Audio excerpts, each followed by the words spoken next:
नमो तस्स भगवतो अरहतो सम्मा सम्बुद्धस्स।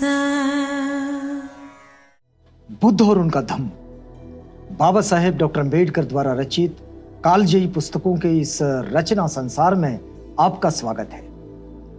आप जानते हैं कि इस समय हम लोग बाबा साहेब डॉक्टर अम्बेडकर द्वारा रचित जो मूल अंग्रेजी ग्रंथ है बुद्ध एंड हिज धम्मा, इसका ये हिंदी अनुवाद आप तक पहुंचा रहे हैं। और ये हिंदी अनुवाद भदंत डॉक्टर आनंद कौशल्यायन जी ने किया है।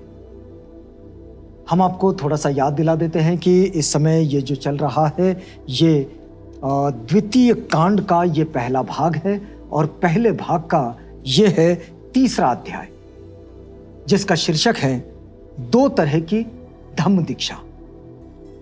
तो इस शीर्षक के साथ बाबा साहेब आगे बढ़ते हैं। दूसरी बात यह है कि हमने पिछली कड़ी में आपको बताया था कि इस समय तथागत बुद्ध ने अपना मन बना लिया है कि वे धम्मोपदेश दें, और ये मन बना लेने के बाद वे आगे के सफर की ओर निकल पड़े हैं। लेकिन यहाँ बाबा साहेब ने ये एक बड़ा महत्वपूर्ण अध्याय जोड़ कर रखा है इस पुस्तक में। तो इस अध्याय में हम देखते हैं कि क्या है। तो इसका जो पहला पद है, इस पहले पद में बाबा साहेब लिखते हैं कि बुद्ध की धम्म प्रचार की योजना में धम्म दीक्षा के 2 अर्थ है। तथागत बुद्ध की जो धम्म प्रचार की जो योजना है, इसमें धम्म दीक्षा ये बड़ा महत्वपूर्ण अंग है। अब देखिए कि कोई भी जन्म से किसी भी मत का, किसी विचार सरणी का ऐसा तो नहीं होता है। वो एक प्राकृतिक जीव होता है और उसी के तरह वो आगे बढ़ता है। उसको जैसा जो कोई वातावरण मिलता है उसके साथ वो पलता बढ़ता चला जाता है। तो यहाँ धम्म दीक्षा ये बड़ा महत्वपूर्ण पाठ है। और इस दृष्टि से बाबा साहेब इस बात को समझा रहे हैं कि बुद्ध धम्म की धम्म प्रचार की योजना में, धम्म प्रचार की जो योजना है इसमें धम्म दीक्षा के 2 अर्थ हैं। पहला यह है कि भिक्षु की दीक्षा, और दूसरा है जिनको सामूहिक रूप से संघ कहा जाता है। और दूसरी दीक्षा जो है वो है उपासक की दीक्षा, जो गृहस्थ होते हैं, बौद्ध होते हैं, जिनको गृहस्थ बौद्ध के रूप में हम सब, आप सब जानते हैं। तो ऐसी 2 तरह की दीक्षाएं बौद्धों की इस पूरी जीवनचर्या में और बौद्धों की जीवन पद्धति में दिखाई पड़ती है। लेकिन ये दोनों अपने आप में बड़ी महत्वपूर्ण है, गृहस्थों की दीक्षा भी और भिक्षुओं की दीक्षा भी। भिक्षुओं की दीक्षा जिसे संघ के रूप में जाना जाता है, और गृहस्थों की जो मतलब उपासकों की दीक्षा है, ये गृहस्थ बौद्ध जो सब दीक्षित बौद्ध होते हैं। एक भिक्षु और एक उपासक के जीवन में मुख्य भेद 4 ही बातों को लेकर है। बाबा साहेब लिखते हैं, क्या लिखते हैं कि एक भिक्षु में और एक उपासक में सिर्फ 4 ही प्रकार के अंतर है, 4 ही प्रकार के भेद है। एक उपासक गृहस्थ बना रहता है, एक भिक्षु गृहत्यागी परिव्राजक बन जाता है। उपासक जो बुद्ध धम्म की दीक्षा लेता है वो गृहस्थ बनकर अपना जीवन यापन करता है, लेकिन जो भिक्षु की दीक्षा लेता है वो गृहत्यागी बन जाता है, घर से बेघर हो जाता है, और बेघर होकर परिव्राजक बनकर वो अपना जीवन यापन करता है। उपासक और भिक्षु दोनों को ही कुछ न कुछ नियमों का पालन करना होता है। भिक्षुओं के लिए विनय अलग है और उपासकों के लिए विनय अलग है, लेकिन उन नियमों का, उन विनयों का पालन उन्हें करना ही होता है। ये बिल्कुल इसी तरह है कि यदि हम अपने जीवन को किसी भी तरह का कोई नियम ना डालें तो फिर तो ये जीवन ऐसे ही स्वच्छंद हो जाएगा, और स्वच्छंदता कहीं भी बेहतर नहीं होती है।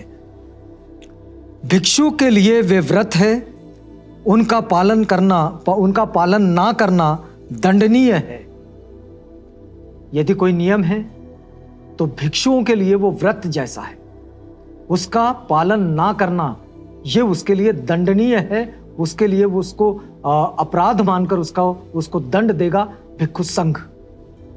उपासक के लिए वे केवल शील है। इसका मतलब हुआ कि वो एक शिक्षापद है, शिक्षापद, एक ऐसी शिक्षा कि जिसको हमने जीवन भर के लिए ग्रहण कर लेना चाहिए। वो उपासकों के लिए एक शील है, लेकिन भिक्षुओं के लिए वह एक व्रत है, बंधन है। उपासक के लिए वे केवल एक शील है जिन्हें वह अपनी सामर्थ्य भर अधिक से अधिक पालन करने का प्रयास करता रहता है। यह उसे जीवन भर करना है, लेकिन इसको अधिकतम पालन करने का प्रयास करता है। तो भिक्षु में और उपासक में ये एक भेद है। एक और भेद है कि एक उपासक संपत्ति रख सकता है, एक भिक्षु कोई संपत्ति नहीं रख सकता है। यह बड़ी विशिष्ट बात है। एक गृहस्थ अपने लिए संपत्ति संग्रहण करता है, कर सकता है, लेकिन एक भिक्षु अपने लिए कोई संपत्ति नहीं रख सकता। भिक्षुओं के लिए संपत्ति भिक्षु जीवन के विनय में और उनके पास रखी जाने वाली जो चीजें हैं उनमें कहा गया है। लेकिन यदि भिक्षु संघ को कोई दान जाता है तो भिक्षु संघ की उस पर सामूहिक मिल्कियत होती है। जो कोई ट्रस्ट बनते हैं आज के समय में उसके ट्रस्ट है, उसका रजिस्ट्रेशन होता है और रजिस्ट्रेशन करके उसको सामूहिक मिल्कियत के रूप में वो रखा जाता है। लेकिन किसी एक भिक्षु की वो कोई मिल्कियत नहीं होती, उस पर मालकाना हक नहीं बताते वो और नहीं बता सकते। यहाँ भी जब बाबा साहेब भिक्षुओं में और उपासकों में जो भेद बता रहे हैं, जो अंतर बता रहे हैं, उसमें ये बात आती है। फिर देखिए कि एक उपासक बनने के लिए किसी खास संस्कार की आवश्यकता नहीं है। एक उपासक बनने के लिए किसी खास संस्कार की आवश्यकता नहीं है। जो कोई बुद्ध धम्म को की शैली के साथ अपना जीवन यापन करना चाहता है, वो त्रिशरण और पंचशील ग्रहण कर ले। और ये त्रिशरण और पंचशील किसी शीलवान उपासक से, अभी तो 1956 के बाद बाबा साहेब डॉक्टर अम्बेडकर ने ये व्यवस्था दे दी है कि हर एक को दीक्षा दे। तो ये स्थिति आज बनी हुई है और उपासक जो शीलवान है वो दूसरे उपासक को दीक्षा दे सकता है। तो त्रिशरण और पंचशील ग्रहण करना है और वो भी जीवन भर उसका अंत तक जितना अधिक हो सके उसका पालन करना है। लेकिन एक भिक्षु बनने के लिए उपसंपन्न होना आवश्यक है। भिक्षुओं की दीक्षा में दो तरह के प्रकार मिलते हैं, एक श्रामणेर होता है और दूसरा उपसंपन्न भिक्षु होता है। तो जो श्रामणेर भिक्षु होते हैं वो जिसे हम कहें कि अभी उनका प्रशिक्षण चल रहा है, वो अभ्यास कर रहे हैं भिक्षु जीवन का, लेकिन उसके बाद जब उनका मन बन जाता है तो वे उपसंपन्न होकर यानी कि उपसंपदा ग्रहण कर वे भिक्षु बन जाते हैं। अब देखिए आगे बाबा साहेब लिखते हैं, ये 11वां पद है। बुद्ध ने दीक्षा की इच्छा रखने वालों की इच्छा के अनुसार ही किन्हीं को उपासक किन्हीं को भिक्षु बनाया है। तथागत ने किसी पर यह जोर जबरदस्ती नहीं रखी है कि किसी को भिक्षु ही बनना होगा। किसी से यह भी नहीं कहा कि तुम्हें उपासक बनना होगा, किसी को भी नहीं। और बौद्धों की यही विशेषता है कि वे किसी पर जबरदस्ती नहीं करते कि तुम्हें यह ही करना होगा। अब देखिए 1956 में बाबा साहेब क्या कहते हैं कि भाई मेरा यह विश्वास हो गया है कि ये जो मार्ग है ये मार्ग बेहतर मार्ग है और यह हमारे जीवन के उत्थान का मार्ग है। यदि तुम्हें भी ऐसा लगता है तो तुम ये दीक्षा ग्रहण करो, अन्यथा नहीं। ये 1956 में बाबा साहेब अपने भाषण में कहते हैं। हमने थोड़ा सा सार रूप में आपको बताया है। तो ये जो स्वतंत्रता है, ये स्वतंत्रता बौद्धों की ही जीवन शैली में मिलती है। यहां किसी पर कोई बंधन नहीं है। फिर देखिए आगे, एक भिक्षु को भिक्षु नहीं रहना होता है यदि वह अपने मुख्य व्रतों में से किसी एक का भी भंग कर दे अथवा स्वेच्छा से संघ का सदस्य ना बनना चाहे। यदि किसी भिक्षु को लगता है कि वो अब भिक्षु संघ का सदस्य नहीं रहना चाहता, तो वो अपने भिक्षु जीवन का त्याग कर सकता है। अपने आचार्य को अपना चीवर दे दें, आचार्य उसका चीवर वापस ले लेंगे और वे सामान्य जनों की तरह अपना जीवन यापन कर सकते हैं। एक उपासक जब चाहे भिक्षु बन सकता है, उसके लिए भी कोई बंधन नहीं है। वो जाए भिक्षु संघ के पास, वहां से कोई आचार्य उन्हें दीक्षा दे देंगे भिक्षु की और वे भिक्षु बन जाएंगे। तो इतना सरल और इतना सहज है भिक्षु बनना, उपासक बनना। मतलब बौद्धों की जीवन शैली में ऐसा कोई खास विधि विधान वाली जो बात होती है वैसा नहीं है। यहाँ बड़ी सामान्य चीजें हैं। आना है तो दरवाजा खुला है, जाना है आपकी मर्जी है। तो ये इतनी सरल और इतनी सहज बात है।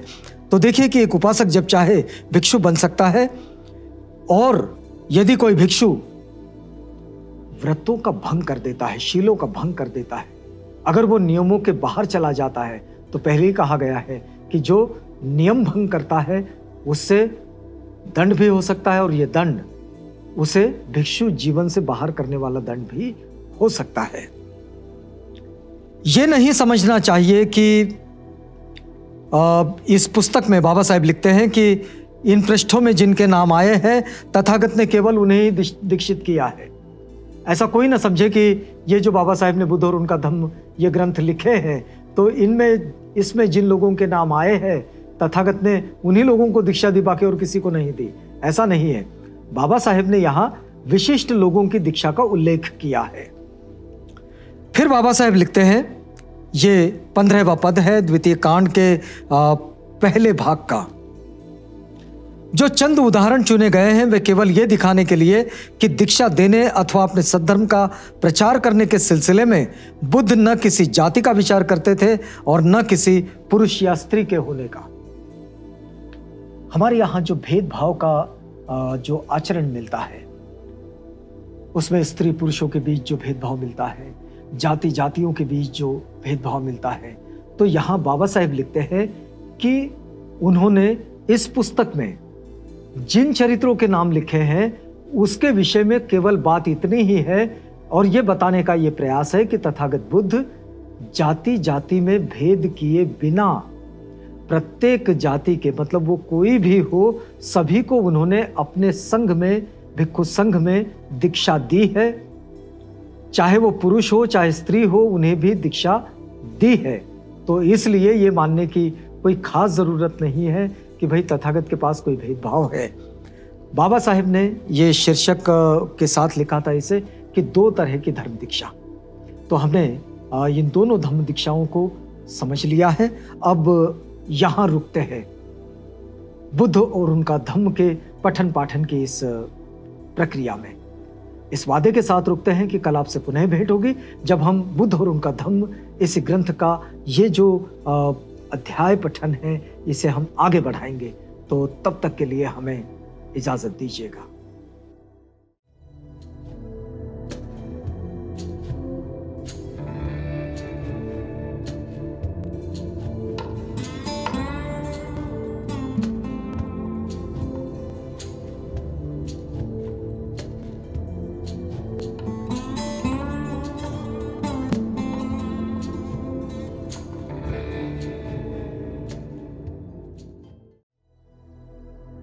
बुद्ध और उनका धम्म।